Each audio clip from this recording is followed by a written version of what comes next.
Yeah, it's been quite a journey of learning, and everyone's on a journey of learning, right?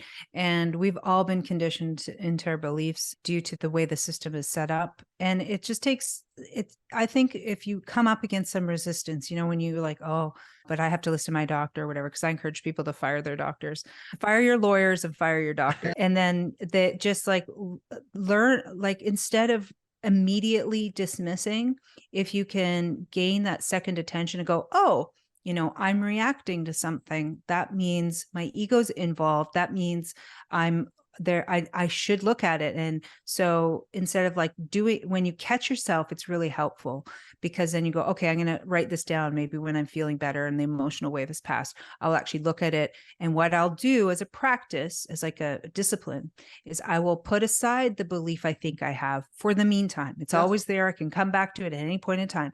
Let me just suspend that for a moment and use my creativity and imagine, what if this were real? What if this were true? What would it look like? What would it feel like? What would make sense logically? Where's the evidence of it? And these sorts of things.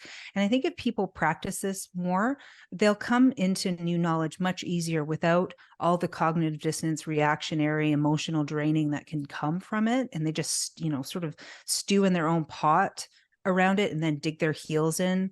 And it's just, it doesn't serve anybody, least of all themselves.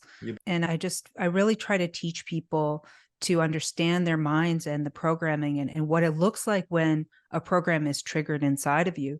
Because I had to do it with all kinds of topics, even as someone who was quite awake at a young age. And I had a Kundalini awakening when it was the year 2000. I mean, that was a profound spiritual experience for me.